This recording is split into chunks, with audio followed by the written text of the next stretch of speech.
নমস্কার। আজকে আমরা শনি রাহু শ্রাপিত দোষ নিয়ে আলোচনা করব। এই শনি রাহু শ্রাপিত দোষ একটি অত্যন্ত নেগেটিভ বা অশুভ দোষ।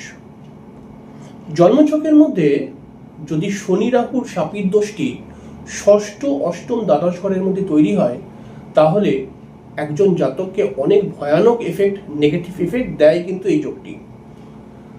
দেখুন, প্রত্যেকটি অশুভ দোষ একটি বিশেষ ধরনের কাজ করে। সেটি হচ্ছে কি, সবসময় অশুভ দোষ দেখার সময় এই বিষয়টাকে মাথায় রাখবেন যে একটি অশুভ দোষ, সেটা শনি রাহুর অশুভ মানে শ্রাপিত দোষ হতে পারে, চন্দ্রকেতুর গ্রহণযোগ হতে পারে, চন্দ্র রাহুর গ্রহণযোগ হতে পারে, বা রবি শনির সংঘর্ষ যোগ হতে পারে। রবি শনি নিয়েও আমরা কালকে আলোচনা করব। তো এই যোগগুলো দুটি ভাবে এফেক্ট দিতে শুরু করে আর কি, বা দেয়। একটি হচ্ছে আপনার জন্মছকের মধ্যে যেই ভাবের মধ্যে এই দোষটি হয়ে রয়েছে, সেই ভাবকেন্দ্রিক সমস্যা আপনি তো পাবেন। আর এছাড়াও সম্পূর্ণ জীবনে এই দোষটির বেশ কিছু নেগেটিভ এফেক্ট আপনার মধ্যে চলে আসবে। তাহলে দুটি ভাবে গ্রহ দোষটি খারাপ ফল দেবে। যেমন আমরা শনি রাহু নিয়ে আজকে কথা বলবো। দেখুন, শনি হচ্ছে নৈতিকতা, শনি হচ্ছে পরিশ্রম, শনি হচ্ছে একাগ্রতা, শনি হচ্ছে চেষ্টা, শনি হচ্ছে, অপরদিকে আমরা যদি শনিকে দেখি তাহলে শনি দুঃখ, নৈরাশ্য, হতাশা এবং ডিলে বা দেরি করার কারক গ্রহ, আর অনেক কিছু রয়েছে। এবার আমরা তো আগের দিনকে বলেছিলাম যে রাহুর একটি কাজ হচ্ছে, সে নৈতিকতা বা শনির যে কাজগুলো, সেই কাজগুলো রাহু কিন্তু অবশ্যই নিজের মধ্যে ঢুকিয়ে, মানে রাহু যেই গ্রহের সঙ্গে থাকবে সেই গ্রহের গুণটাকে নিজের মধ্যে নিয়ে নিজের মতো করে চালাবার চেষ্টা করবে। তাহলে জাতকের মধ্যে নৈতিকতার অভাব দেখতে পাওয়া যাবে, বা নৈতিকতাকে ডিসব্যালেন্স করে রাহু চালাবার চেষ্টা করবে। একজন জাতকের মধ্যে বা এই দোষ যার মধ্যে আছে শনি রাহু, যেই ভাবের মধ্যে থাকবে আমি বলবো, দেখুন প্রথমেই বলতে হবে এই দোষটি ওভারঅল কি প্রবলেম দেবে। এই দোষটি কিন্তু আলটিমেটলি যেই ভাবের মধ্যে হয়ে আছে সেই ভাব কেন্দ্রিক সমস্যা তো আপনার জীবনে আসবে। মনে করা যাক এই শনি রাহুর শ্রাপিত দোষ আপনার সেকেন্ড হাউসের মধ্যে হয়ে আছে, তাহলে এই দোষটি হয়ে সেকেন্ড হাউসে থাকার জন্য আপনার মাঝে মধ্যেই আর্থিক টানাটানির একটা ব্যাপার চলে আসবে। অর্থ ইনকামের সোর্স, আপনি ধরুন কোথাও না কোথাও থেকে তো অর্থ ইনকাম করছেন, তো সেই সোর্সটা কিন্তু মানে অর্থ ইনকামের জায়গার সাথে আপনার বেশ কিছু বন্ডিং প্রবলেম তৈরি হবে, বা স্মুথলি অর্থ ইনকাম হবে না। সেকেন্ড হাউস হচ্ছে পরিবার পরিজনের একটা জায়গা, তাহলে আপনার পরিবার পরিজনের সঙ্গে কিন্তু বেশ কিছু বন্ডিং প্রবলেম তৈরি হয়ে যাবে, ঝগড়া অশান্তি ক্রিয়েট হতে পারে।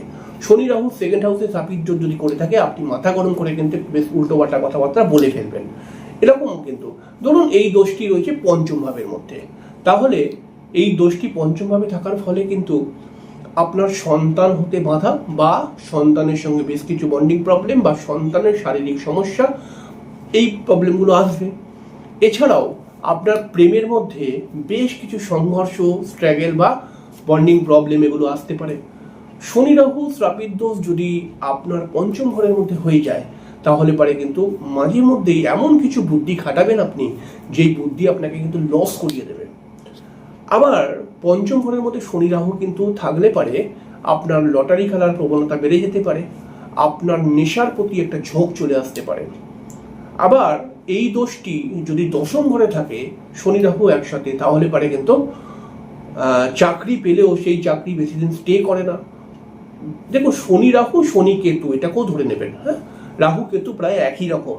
তো শনি রাহু যেমন শ্রাপিত দোষ হয়, শনি কেতুও যদি একসঙ্গে থাকে তাহলে পরেও কিন্তু এই শ্রাপিত দোষের মতোই এফেক্ট হতে শুরু হয়ে যায়। সেখানে দশম ঘরে থাকলে কি হবে, আপনার হঠাৎ কাজ চলে যেতে পারে, বসের সঙ্গে আপনার বন্ডিং প্রবলেম, আপনি হয়তো কিছু করেননি কিন্তু তবুও বস যেন আপনার প্রতি রাগারাগি করে রয়েছে, মানে রেগে রয়েছে।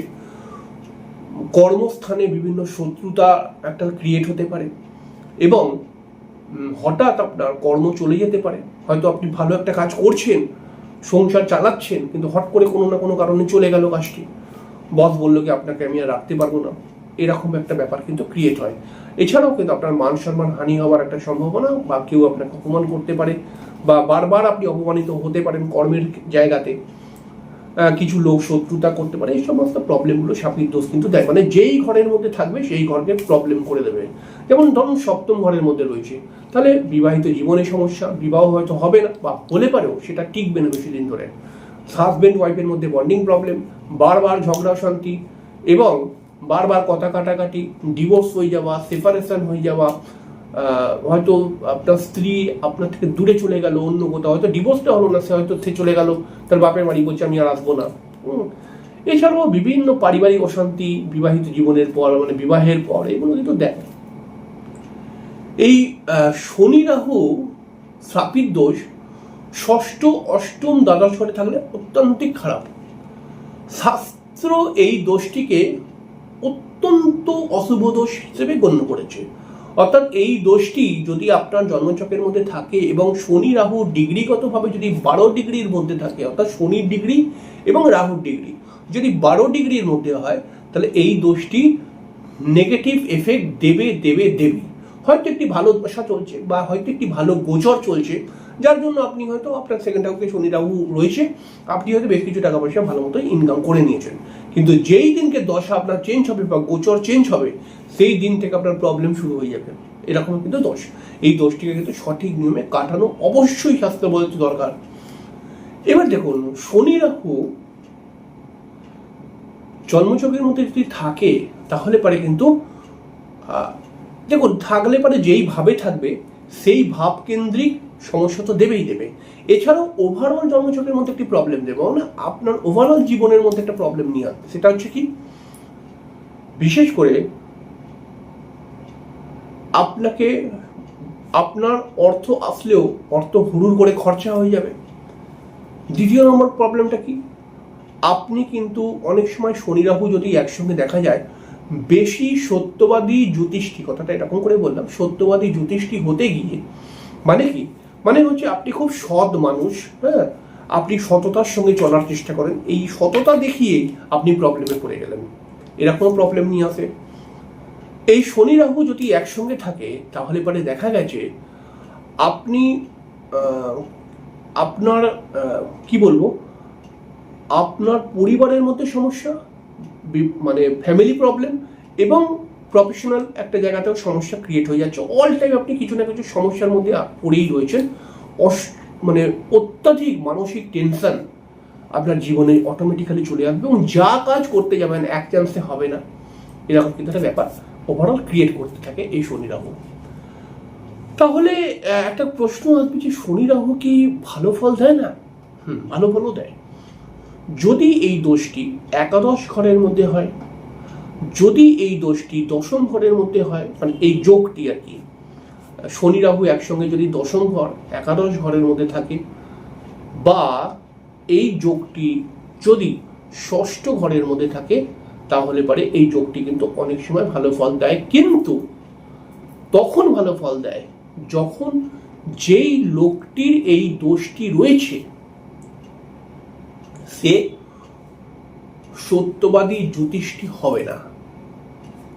আবার বুঝে নিন, শনি রাহুর শ্রাপিত দোষ বেশিরভাগ 95% লোকের জন্মছকের মধ্যে কিন্তু নেগেটিভ এফেক্ট দেয়। কিন্তু 5% লোক আপনি দেখবেন শনি রাহু একসঙ্গে থেকে অনেক বড় জায়গায় চলে গেছে, তাদেরকে আপনি ভালো করে দেখবেন।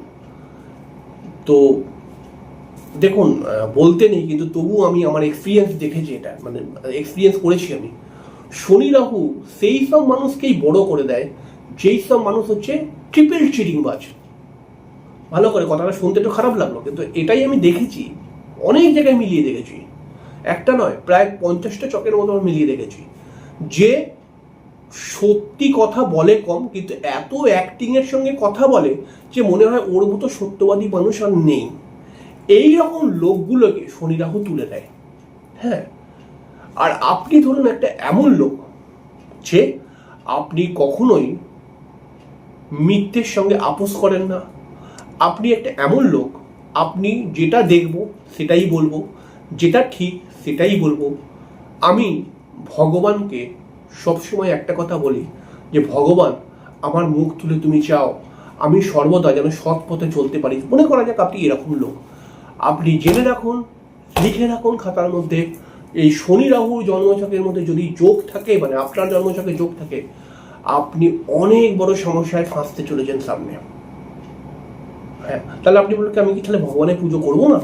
না না না, ভগবানের পুজো করুন, কেন করবেন না? ভগবানের পুজো সবাই করতে পারে, কিন্তু যতটা সৎ আপনি হচ্ছেন অতটা সৎ আপনার পরিবেশ নেই। মানে আমাদেরকে মিশতে হয় পরিবেশ হিসেবে, আর শনি রাহু ঘুরিয়ে ফিরিয়ে আমাকে একটা এমন পরিবেশের সঙ্গে মেশাবে যেখানে কিন্তু ট্রিপল অসৎ লোক আশেপাশে রয়েছে, তাদের সঙ্গে আমি সৎভাবে চলতে পারবো না। এবার দেখুন, অনেকে জন্মছকের মধ্যে শনি রাহু একসঙ্গে রয়েছে, আপনারা দেখছেন। আমি কি কথাগুলো ভুল বলছি তো আপনারা অবশ্যই কমেন্ট করে লিখে জানাবেন, তাহলে পরে যাদের জন্মছকের মধ্যে শনি রাহু রয়েছে তারাও বেশ কিছুটা বুঝতে পারবে বা আন্দাজা করতে পারবে আপনার কমেন্ট থেকে পড়ে। তো এরকম ধরনের ফল দেয়। এই শনি রাহুর শ্রাপিত দোষ থেকে বাঁচতে গেলে পারে প্রথমে যেটা করা দরকার, শনি রাহুর শ্রাপিত দোষকে ঠিক মতো কাটাতে হবে সঠিক নিয়মে। আর এছাড়াও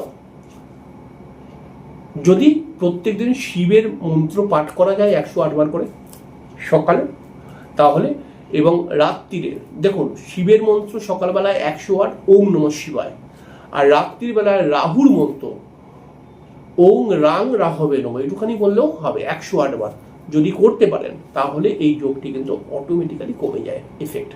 আপনি করে দেখুন, আর এটাকে সঠিকভাবে কাটিয়ে নিতে হবে কিন্তু, কারণ মন্ত্র তো আজকে করলেন কালকে ফল দেবে না, কাটিয়ে নিয়ে তারপরে করুন, তারপর দেখুন এফেক্ট পাবেন আপনি। যাই হোক, পরের দিনকে আরেকটি অনুষ্ঠান নিয়ে চলে আসবো। নমস্কার, ভালো থাকবেন, শুভরাত্রি।